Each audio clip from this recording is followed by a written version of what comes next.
हिंद मेरे प्यारे मित्रों, आज प्रश्नावली 1.1 वास्तविक संख्या क्लास 10th एनसीईआरटी बुक का प्रश्न नंबर 2 बना रहे हैं, जो कि आप वीडियो में लगातार बने रहेंगे।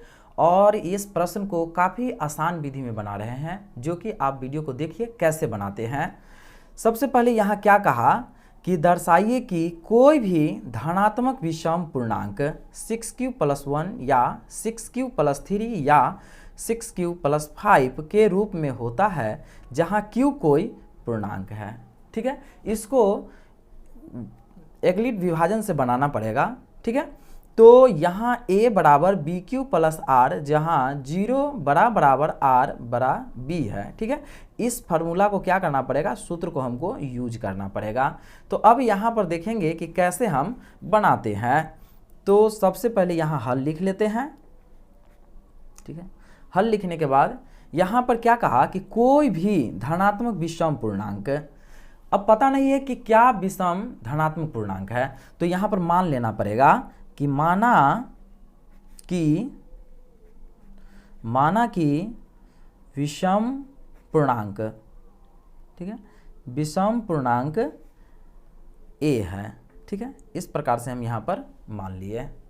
ठीक है, अब एक बात यहाँ हम समझेंगे कि यहाँ देखिए, यहाँ क्या है लिखा हुआ कि 6q + 1 है। ठीक है, इसका मतलब क्या है कि a बराबर है, ये a बराबर 6q + 1 है। ठीक है, अब ये बात आप समझिए कि अगर हम ये a है जिसको भाज्य कहा जाता है, ठीक है, अगर भाज्य है ये, और इसको अगर हम भाग देते हैं, ऐसे अगर हम भाग देते हैं कि यहाँ 6 है तो 6 से a में अगर भाग देंगे तो कितना मर्तबा में कटेगा, देख लीजिए, यही फार्मूला पर है, ये इस फार्मूला पर है, क्या है, भाज्य। ये भाज्य हो गया, भाजक गुने भागफल, तो भाजक गुने भागफल और जोड़ शेष 1 है। ठीक है, तो यहाँ हम क्या करेंगे, अगर 6 से अगर भाग देंगे अगर a में, तो कितना मर्तबा में ये कटेगा, q मर्तबा में कटेगा। और इसका शेषफल क्या हो जाएगा, तो इसका शेषफल जो होगा वो हो जाएगा क्या, 0 रहेगा, मतलब शेषफल हमको यहाँ r रहेगा।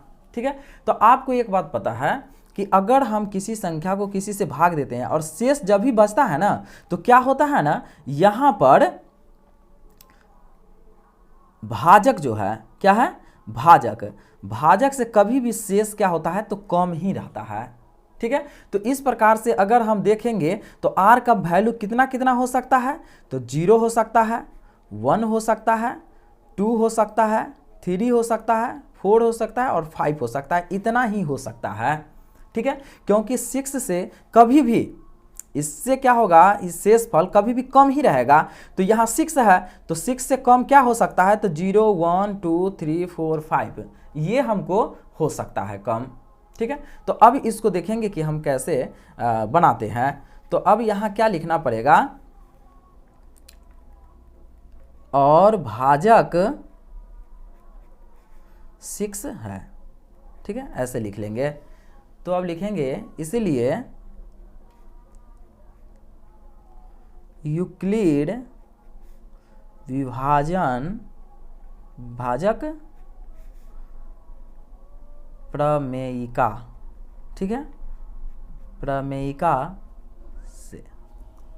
ठीक है, अब यहाँ क्या करते हैं, हम लिखेंगे a बराबर bq + r लिख लेते हैं। ठीक है, इतना लिखने के बाद लिखेंगे अतः r के संभव मान। ठीक है, r का संभव मान कितना आ सकता है, तो 0, 1, 2, 3, 4, 5, r का इतना संभव मान हो सकता है। ठीक है, अब हम ये जानेंगे कि a बराबर क्या हो गया, तो a बराबर लिखेंगे यहाँ पर, यही लिखेंगे 6q + क्या लिखेंगे, r। तो यहाँ सबसे पहले लिखते हैं a बराबर bq + r। तो अब लिखेंगे a बराबर क्या होगा, 6q + r लिख लिए। ठीक है, अब यहाँ पर क्या करना है, r का मान एक बार हमको 0 रखना है, एक बार 1 रखना है, एक बार 2 रखना है, एक बार 3, एक बार 4, एक बार 5। तो क्या करेंगे, यहाँ पर a बराबर 6q + यहाँ 0। ठीक है, 6q + 0, तो यहाँ मान कितना आ जाएगा, तो सीधा 6 आ जाएगा। फिर रखेंगे a बराबर 6 और प्लस यहाँ r का वैल्यू आप क्या रखेंगे 1 रखेंगे, तो इतना ही रहेगा। फिर क्या करेंगे a बराबर तो 6 और प्लस r का वैल्यू फिर कितना रखेंगे 2 रखेंगे, ठीक है। फिर क्या करना पड़ेगा a बराबर रखेंगे 6 और प्लस, अब क्या रखेंगे r के जगह यहाँ पर 3 रखेंगे। फिर क्या करेंगे a बराबर 6 और प्लस, अब रखना पड़ेगा 4 रखना पड़ेगा। इसके बाद a बराबर 6 प्लस 5 हम यहाँ तक रख लिए। लेकिन यहाँ क्या कह रहा है कि दर्शाइए कि कोई भी धनात्मक विषम पूर्णांक कह रहा है, ठीक है। तो इसमें क्या करते हैं सम और विषम को अलग अलग कर लेते हैं, ठीक है। तो सम विषम को अलग कैसे होगा, तो आपको पता है कि सम संख्या वह होगा जिसमें क्या होगा कि 2 से भाग लग जाएगा। तो 2 तिया क्या हो गया 6 3q, ठीक है। तो ये क्या हो गया सम हो गया, ठीक है। इसमें 2 से भाग लगेगा, इसमें नहीं लगेगा, तो इसलिए विषम रहेगा। और इसमें भी 2 से भाग लग जाएगा, तो इस प्रकार से इसमें 2 अगर कॉमन ले लेते हैं तो क्या होगा 3q प्लस 1 और बट्टे 2, इसमें भी भाग लग गया, तो ये भी क्या हो जाएगा सम हो जाएगा, ठीक है। इसमें नहीं लगेगा और फिर इसमें भी 2 से भाग लग जाएगा, तो सबसे पहले इसमें 2 कॉमन लेते हैं, क्या होगा 3q और प्लस 2 और बट्टे ये 2 बच जाएगा, तो ये भी क्या हो जाएगा यहाँ पर सम हो जाएगा।